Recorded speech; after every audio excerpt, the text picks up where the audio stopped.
কাল একটু বড় বাবার উপোস করব, তার জন্য এখন বেরিয়ে পড়েছি গঙ্গা স্নানের উদ্দেশ্যে।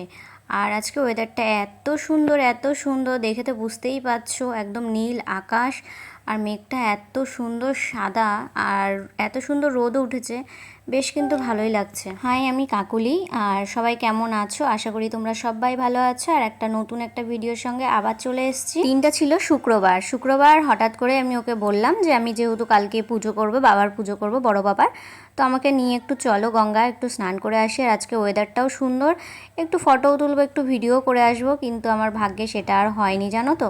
আমি একটা ফটোও তুলতে পারিনি সেরকমভাবে, আর ভিডিও করতে পারিনি। আর এই দেখো চারপাশটা একদম সবুজ, এদিকে আকাশটা নীল আর আকাশটা সাদা, কত সুন্দর লাগছে প্রকৃতিটা, বেশ ভালোই লাগে। আর এখানে এত সুন্দর হাওয়া দিচ্ছিল না, মনে হচ্ছিল মানে রোদ, এত ঝলমলে রোদ হলেও কি হবে, মানে খুবই ভালো লাগছিল এখানটা। আর গাড়ির হাওয়াটাও লাগছিল গায়ে, মানে এত ভালো লাগছিল। কিন্তু দুঃখের বিষয়, আমি একটাও ভিডিও করতে পারিনি, একটাও ফটোও তুলতে পারিনি, কারণ আমার বর্মশাইয়ের একদমই টাইম ছিল না। আর এই যে আমরা দুজন মিলেই যেমন প্রত্যেকবার যাই সেরকমই যাচ্ছি। আর রাস্তা দিয়ে যেতে যেতে না অনেক পাটকাঠি শুকাচ্ছে চারিদিকে দেখতে পাচ্ছি। তারপর অনেক ধান এখন বসিয়েছে, এখন ধানেরই হয়তো সিজন। এই যে খুব সুন্দর লাগছে, চারিদিকটা সবুজ আর সবুজ। তারপরে সবথেকে যেটা হচ্ছে দুর্গাপুজোর আর কি সৌন্দর্য, সেটা হচ্ছে কাশফুল। রাস্তা দিয়ে যেতে যেতে কিন্তু অনেক কাশফুল দেখতে পেয়েছি। যত এগোচ্ছি ততই মেঘ দেখে আর কি মুগ্ধ হয়ে যাচ্ছি, মেঘের যে নীল আকাশের মধ্যে দেখে মুগ্ধ হয়ে যাচ্ছি। আর এখানে কিন্তু আমি দেখতে পেয়েছিলাম অনেক কাশফুল দুই দিকে, এই যে দেখতেই পাচ্ছ। ডান দিকেরটা আমি তুলতে পারিনি, বাঁ দিকেরটা এই যে তুলেছি। এই যে কত কাশফুল দেখতে পাচ্ছ, আরও দেখেছি কিন্তু সবকটা তোলা হয়নি যেহেতু গাড়িতে ছিলাম। আর এই যে দুপাশ দিয়ে দেখতেই পাচ্ছ পাটকাঠি শুকাতে দিয়েছে, বেশ ভালো লাগছিলো। গ্রামের পরিবেশ তো সত্যি খুবই ভালো লাগে, খুবই ভালো লাগে গ্রামের পরিবেশ। আর আমি এই গঙ্গার দিকে গেলে না, মানে আমি এই ভিডিওগুলো শ্যুট না করে মানে আমি থাকতেই পারি না, আমার ভিডিওগুলো করতেই হবে। আর এদের যত যাচ্ছি ভেতর দিকে, যত গঙ্গার কাছাকাছি যাচ্ছি, তত মানে এত ভালো লাগছে, মানে কি বলবো। আর পাশে হচ্ছে নদী ছিল একটা, সেই নদী থেকে সবাই মাছ টাছও ধরছিল। তো আমরা কিন্তু গঙ্গায় এই যে চলে এসেছি। আর অন্যান্য জায়গায় তো অনেক জল হয়ে গেছে, আর পাড়ও নেই। এই মুকুন্দনগর এই গঙ্গাটায় আর কি পাড় আছে, তো এখানেই চলে আসি স্নান করতে হলে, এখানেই চলে আসি। আর ঘুরতে যেতে হলে ওইদিকে চলে যাই।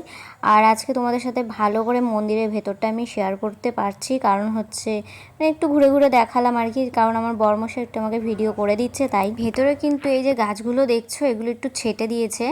এগুলো কিন্তু ওই ছোট ছোট যে সাদা ফুলগুলো হয় না, ওই ফুলগুলো কিন্তু এই দুপাশে লাগানো ছিল, খুব সুন্দর আর কি লাগতো। তো ওগুলো একটু কেটে দিয়েছে, আবার সুন্দর হবে ওর জন্য। আর এই যে গোলাপ ফুলটাও কত সুন্দর লাগছিল। এখানে অনেক ধরনের ফুল গাছ ছিল, কিন্তু আমি সব কিছুর ফটো শ্যুট করতে পারিনি বা সব কিছু ভিডিও করতে পারিনি, কারণ আমার বর্মশাই প্রচণ্ড তাড়া দিচ্ছিল যে আগে স্নান করে নাও, স্নান করে নাও। আজকে মনে হয় জোয়ারের জল ছিল না, আজকে জোয়ারের জল যদি হতো তাহলে জলটা কিন্তু বেশ পরিষ্কার হতো। ভাটা ছিল তাই জলটা একটু ঘোলা ছিল।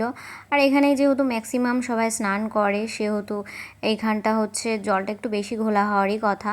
তো দেখতেই পাচ্ছ কত সুন্দর লাগছে চারপাশটা। আর এই যে সেই লোকনাথ বাবার মন্দিরটা, আজকে আর আমি কোথাও যেতেই পারলাম না, কোনো ভিডিও শ্যুটও করতে পারলাম না, কারণ গঙ্গা স্নান করেই কিন্তু সোজা বাড়ি চলে আসছি। আর আমরা প্রত্যেকবারের মতন যেমন স্নান করে ভিজে গায়ে চলে আসি, সেরকমই এইবারও ব্যতিক্রম নেই, এবারও তাই চলে আসছি। যেহেতু ভেজা গায়ে আসি, গঙ্গার থেকে বাড়ি আসতে আসতে অর্ধেক জামাকাপড় কিন্তু আমাদের রাস্তাতেই শুকিয়ে যায়। তারপরে ফ্রেশ ট্রেশ হয়ে, গঙ্গার থেকে বাড়ি এসে ফ্রেশ ট্রেশ হয়ে তারপরে কিন্তু একটু বিকাল বেরিয়ে পড়েছিলাম মন্দিরের দিকে, মন্দিরে পুজো দিতে যাব। আর চাকদাতেই যেহেতু যাব, তো এই যে পুজো কিন্তু আমার কমপ্লিট হয়ে গেছে। এখন সবাই প্রসাদ নেওয়ার জন্য লাইনে দাঁড়িয়ে রয়েছে, আমিও সেরকম দাঁড়িয়ে রয়েছি।